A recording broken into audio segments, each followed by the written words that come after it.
বরাক দর্পণ studio. নমস্কার সুধী দর্শকবৃন্দ, news Barak দর্পণ studio থেকে সবাইকে আবারও শুভেচ্ছা।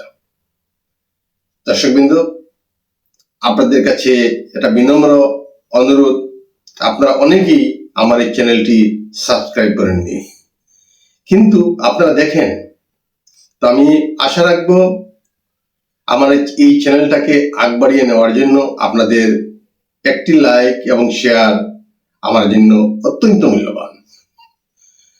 আপনারা অন্যকে এই লাইক শেয়ার এবং সাবস্ক্রাইব করে অন্যকে দেখার সুযোগ করে দেবেন, সেটা আমি অবশ্যই আশা করতে পারি। আগামী দিনে এই এলাকার স্থানীয় খবর সহ দেশ বিদেশে গুরুত্বপূর্ণ খবর আপনাদের কাছে পৌঁছে দেওয়ার চেষ্টা করব। সীমিত সময়ে আপনারা বিশ্ব সংবাদ জানতে পারবেন।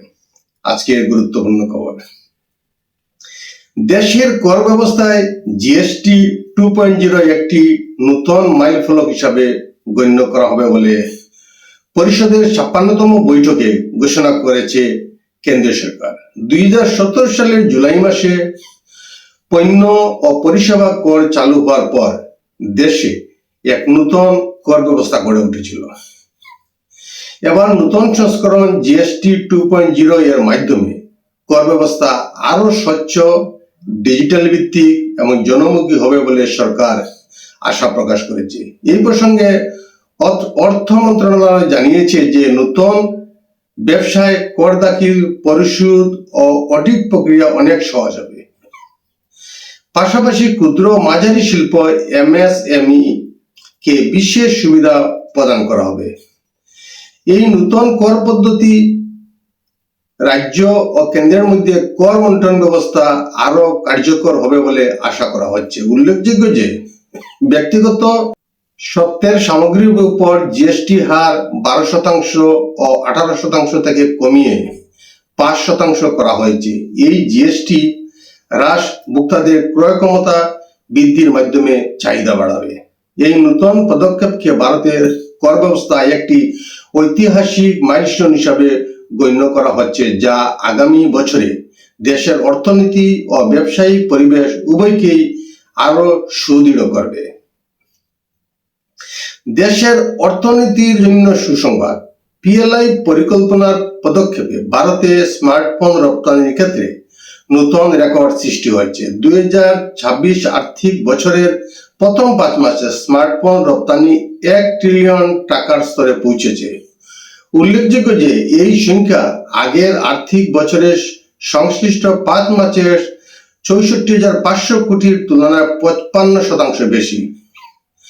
অ্যাপেলের এই চুক্তিবদ্ধ আইফোন নির্মাতা টাটা ইলেকট্রনিক্স এবং ফক্সকন এই সময়কালে স্মার্টফোন রপ্তানিতে 75,000 কোটিরও বেশি বা প্রায় 75% আবেদন রেখেছে। উল্লেখ্য, পিএলআই পরিকল্পনার লক্ষ্য ছিল দেশীয় উৎপাদককে উৎসাহিত করে ভারতকে মেক ইন ইন্ডিয়া উদ্যোগের মাধ্যমে বিশ্ববাজারে প্রতিযোগিতামূলক করে তোলা।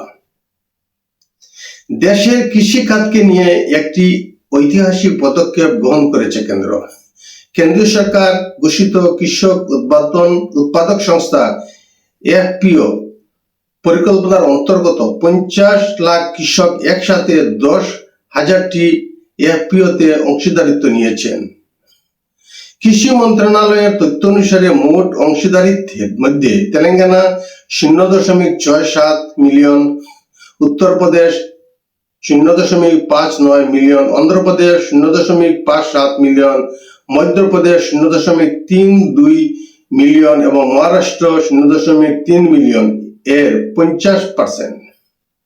উল্লেখযোগ্য যে 5 বছরের জন্য 6,865 কোটি টাকার বাজেট বরাদ্দ রেখেছে। 2020 সালের ফেব্রুয়ারি মাসে 10,000 এফপিও গঠনের এই প্রকল্পটি শুরু করা হয়েছিল।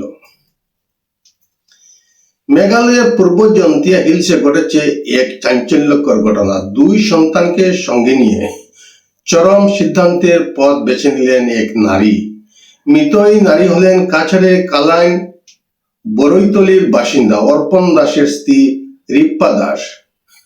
প্রাপ্ত তথ্য অনুযায়ী কর্মসূত্রে মেঘালয়ে বসবাসকারী অর্পণ দাস রবিবার কাজ থেকে বাড়ি ফিরে এসে স্ত্রী সহ 2 কন্যাকে মৃত অবস্থায় দেখতে পান। অর্পণ দাসের এক কন্যার বয়স 5 বছর এবং অন্যজনের বয়স মাত্র 6 মাস বলে জানা গেছে। 3 জনের মৃতর দেহ দেখে অর্পণ দাস রিপ্পার পিতাকে ফোনে খবর দেন। পরে পরিবার সদস্যরা কাটিগড়া থানায় উপস্থিত হন।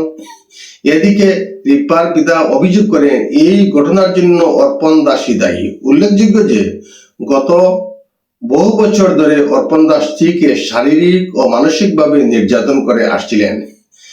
এই অভিযোগ তুলেছে ভুক্তভোগীর পরিবার। একমাত্র কন্যা সন্তান জন্ম দেওয়ার কারণেই রিপ্পাকে নির্যাতন করা হতো বলে পরিবারের পক্ষ থেকে দাবি করা হয়েছে।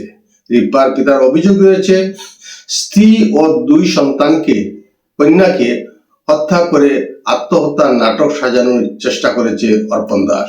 পুলিশ ঘটনার তদন্ত শুরু করেছে এবং অর্পণ দাসকে জিজ্ঞাসাবাদ চালিয়ে যাচ্ছে। বরপেটা রোডের বালুকি শালমারা চক বাজারে সমাজ উন্নয়ন সমিতির উদ্যোগে এক ব্যতিক্রমী সচেতনতার মাধ্যমে ড্রাগস, জুয়া ও বাল্য বিবাহের বিরুদ্ধে কড়া পদক্ষেপ গ্রহণ করেছে। উক্ত সভায় একাংশ ড্রাগ মাফিয়া ও ড্রাগ আসক্ত ব্যক্তিদের মৃত্যুর পর কবরস্থানে কবর না দেওয়ার সিদ্ধান্ত নিয়েছে গ্রামের সমাজ উন্নয়ন সমিতি। তাছাড়াও ড্রাগস মাফিয়া ও ড্রাগস আসক্ত ব্যক্তিদের সমাজ থেকে বর্জনের ডাক দিয়েছে। মসজিদের ইমামরাও তাদের কাছ থেকে দাওয়াত গ্রহণ করবেন না বলে সিদ্ধান্ত নিয়েছেন। সমাজে বাল্যবিবাহ ও জুয়ার বিরুদ্ধেও সরব হয়ে উঠেছে এই সমিতি। উল্লেখযোগ্য যে বরপেটা রোড থানার নাকের ডগায় দিনরাত জুয়ার আসর চলছিল, তাই স্থানীয় সচেতন মহল এই পদক্ষেপ নিতে বাধ্য হয়েছেন। মহানগরের রূপনগরে ভয়ঙ্কর ভূমিধসের ঘটনায় রিনা ডেকা নামে এক মহিলার মৃত্যু হয়েছে। পাহাড় থেকে খসে পড়া বিশাল শিলায় সম্পূর্ণভাবে বিধ্বস্ত হয়েছে একটি বাড়ি এবং এই বাড়িটির ভিতরেই মৃত অবস্থায় উদ্ধার করা হয় ওই মহিলাকে। ঘটনাস্থলে উপস্থিত রয়েছে এনডিআরএফ ও এসডিআরএফ বাহিনী। উদ্ধার কার্য চালিয়ে যাচ্ছে। তবে দুর্গম স্থানে এই ঘটনাটি হওয়ায় বিভিন্ন সমস্যার সম্মুখীন হতে হচ্ছে উদ্ধারকারী দলকে। আজকের এই প্রতিবেদনে এখানে সংক্ষিপ্ত বিরতি টানছি।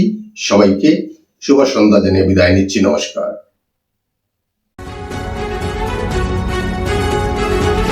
न्यूज़ बोरा दर्पण स्टूडियो।